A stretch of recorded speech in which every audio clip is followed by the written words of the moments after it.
Doctor के साथ जो घटना नहीं हुई? नहीं, ये घटना जो घटी है ये तो सही मायने में बहुत जघन्य है, बहुत ही दर्दनाक घटना है। ये तो जो दोषी हैं उनको, जैसा ममता जी ने कहा है, कि पकड़ के उनको सख्त से सख्त सज़ा तक, उस अंजाम तक ले जाना है। ये डिटेरेंट, ये नहीं होना चाहिए, कभी नहीं होना चाहिए, किसी कीमत पर नहीं होनी चाहिए। और इस तरह से हुआ है। ये सारे आप मेडिकल प्रोफेशंस को, सारे लोगों को आप एक डर का माहौल उनके सामने पेश कर देते हैं अगर ऐसा होता है तो, जो हुआ है पूरे देश में। लेकिन एक साथ साथ ये भी कहना चाहूँगा, एक तरफ इंक्वायरी चल रही है और हमें लगता है कि ये मैटर इसके लॉजिकल कंक्लूजन तक आ जाएगा अभी शनिवार रविवार तक। और जैसा ममता जी ने कहा है, जो देश की सर्वाधिक लोकप्रिय, कद्दावर, मैच्योर्ड और पॉपुलर लीडर हैं, उन्होंने कहा है कि अगर नहीं हुआ तो हम इसको सीबीआई में भी देने को तैयार हैं, हमें कोई आपत्ति नहीं है। लेकिन इसके साथ जुड़ा हुआ एक और कहना चाहता हूँ, भले ही बहुत जघन्य है, बहुत ही दर्दनाक घटना घटी है और हमें उनके परिवार के साथ, उन लोगों के, उनके डॉक्टर्स के साथ, उनके हॉस्पिटल के साथ, जो लोग उनके समर्थक और उनके साथ देते रहे, हम उनके साथ बहुत संवेदना और अपनी सहानुभूति और प्रार्थना अर्पित करते हैं। ये जो जघन्य, लेकिन साथ में ये भी कहना चाहूँगा कि ये मेडिकल प्रोफेशन अभी भी चंद प्रोफेशन में है जिसको अभी बहुत लोग नोबल प्रोफेशन मानते हैं। अभी घटना जो घटी, भले कितनी जघन्य हो, दिल्ली में नहीं घटी है, वो घटी है कलकत्ता में।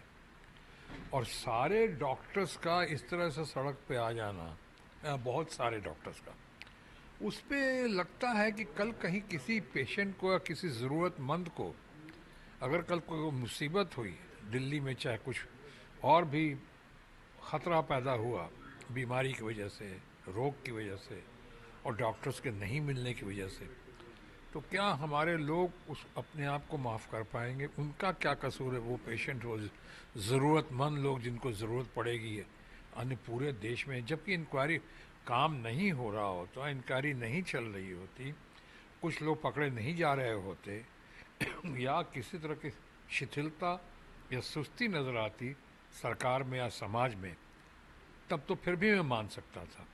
मेरी प्रार्थना है, अपील है कि ये प्रोफेशन, हालांकि इस प्रोफेशन में भी वो पहले वाली तो बात नहीं रही जो, लेकिन क्या कई लोग तरह तरह की बातें और भी करते हैं, लेकिन इस तरह से सरकारी अस्पतालों में, बड़े बड़े अस्पतालों में इस तरह से बाहर आ जाना, सहानुभूति संवेदना हम समझ सकते हैं, पर उसमें आप अपनी ड्यूटी से विमुख हो रहे हैं।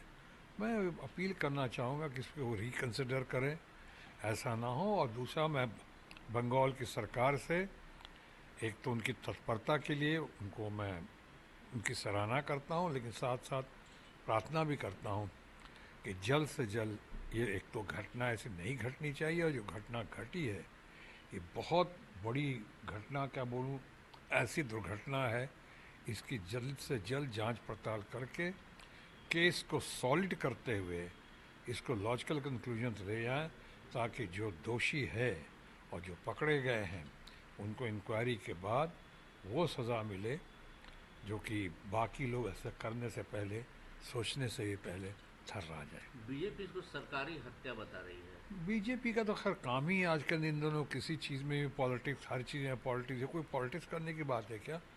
मैंने खुद कहा कि भाई, अगर बंगाल गवर्नमेंट या बंगाल के समाज, बंगाल के लोग में वो तत्परता नहीं होती, इनके क्राइम के बाद से ही मामला शुरू हुआ है और उस मामले में देख रहा हूँ काफ़ी मुस्तैदी के साथ वो लोग लगे हुए हैं। थोड़ा मौका तो दो। सरकारी हत्या कैसे? अभी दिल्ली में एक माँ बेटी की हत्या होगी कल परसों में, क्या हम कहें कि वो बीजेपी हत्यारा है? अभी तो वैसे से कितने कांड हुए हैं, हमारे दोस्त लोग हैं बीजेपी में, देश में कहाँ कहाँ क्या क्या कांड नहीं हो जाते हैं।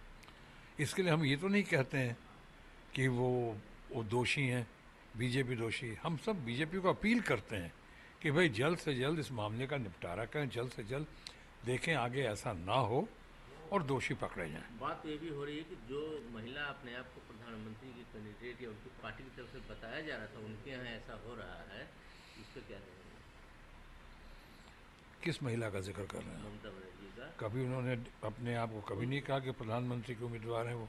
ये आरोप ये लगा ज़रूर रहे हैं ये लगा, अपोजिशन के। अपोजिशन वाले तो करेंगे, उनके पास और कुछ कहने को नहीं है। अभी अभी मुंह की खाई है उन्होंने, अभी अभी मुंह की खाई है। जो नारा देते थे अब की बार 400 पार, और अब उसका पिछली बार नारा दिया अब की बार बंगाल में 200 पार। वो 200 पार तो हुआ, लेकिन वो महिला जिनका आपने जिक्र किया, ममता बनर्जी, उन्होंने 200 पार कर लिया और ये 70 पे ही लुढ़क के रह गए। और इस बार भी जो है कह रहे थे बंगाल में 30 से ज़्यादा सीटें लेकर आएंगे।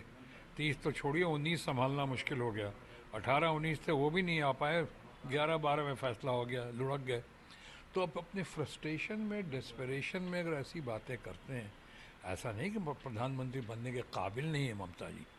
ममता जी ट्राइड, टेस्टेड, सक्सेसफुल हैं। ममता जी बहुत दमदार हैं, बहुत शानदार हैं, बहुत कमिटेड हैं। उनके अंदर स्ट्रगल, सेंस ऑफ स्ट्रगल है, उनके अंदर अचीवमेंट्स हैं।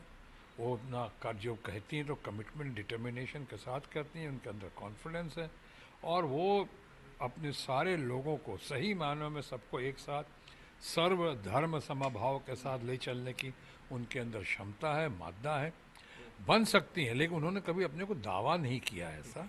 वो सब फैसला तो होगा, अपोजिशन, इंडिया ब्लॉक सब मिलकर करेंगे। एक आखिरी सवाल, हिंडनबर्ग की रिपोर्ट आई है, इसको क्या कहेंगे? इसकी इंक्वायरी होनी चाहिए, ज़रूर होनी चाहिए, और गहन इंक्वायरी होनी चाहिए। ये किसी को, मैं अभी फ़िलहाल मैं नहीं कहूँ, मैं इतना बड़ा एक्सपर्ट नहीं हूँ, मैं नहीं कहूँगा कौन दोषी है कौन दोषी नहीं है, लेकिन इतना ज़रूर कहूँगा कि इस मामले में बहुत गहराई है। इतनी आसानी से, इतने लाइटली ना लें। हमारे बीजेपी के मित्रगण जो हैं, वो प्रवक्ता लोग हैं, वो सब कह रहे हैं, लेकिन जो सवाल रेज़ किए हैं उसका एक भी जवाब नहीं दे रहे। ये कह रहे हैं हर बार जो है जब सेशन होता है तब ऐसी बातें होती, वो छोड़िए कैसी बातें होती हैं, क्या बातें हुई हैं उसका पहले जवाब दिए। उसका जवाब किसी के पास नहीं आ रहा है। बड़ी बड़ी बातें, तीखी तीखी बातें कर रहे हैं वो लोग। इसलिए मैं कहता हूँ इसकी बहुत ज़बरदस्त, मुझे भी लगता है, मैं राहुल गांधी जी से इस मामले में बिल्कुल सहमत हूँ कि स्वतः माननीय सुप्रीम कोर्ट को इसका संज्ञान लेना चाहिए और इसकी ज़बरदस्त गहन इंक्वायरी होनी चाहिए, ताकि इस तरह अपने देश का पैसा या देश के गरीबों का पैसा, आम आदमी का पैसा, मध्यम वर्गीय परिवार का पैसा, जो आज जिस तरह से दिख रहा है कि हज़ारों करोड़ से भी ज़्यादा पैसा जिस तरह से लूटा गया है, अब चाहे गया है, गायब हुआ है, या उसके साथ जिस तरह से धोखाधड़ी हुई है, वो नहीं हो। और साथ ही साथ जैसे इसकी भी इंक्वायरी होनी चाहिए, जो चुनाव की घड़ी में 400 पार के चक्कर में सारे सेफोलॉजिस्ट, तथाकथित सेफोलॉजिस्ट से जिस तरह के आपने निर्णय करवाए थे और जिस तरह से बातें बड़ी बड़ी करवाई थी, पहली बार अपोजिशन इतना मजबूत था, दमदार था, तो पहली बार अपोजिशन ने कहा नहीं, उनके सेफोलॉजिस्ट के तमाम लोगों के कहने के बावजूद उन्होंने कहा गड़बड़ मामला है, ये सेंसेक्स को गिराने के लिए है, लोगों को घाटे में डालने के लिए। उसकी भी गहन इंक्वायरी होनी चाहिए।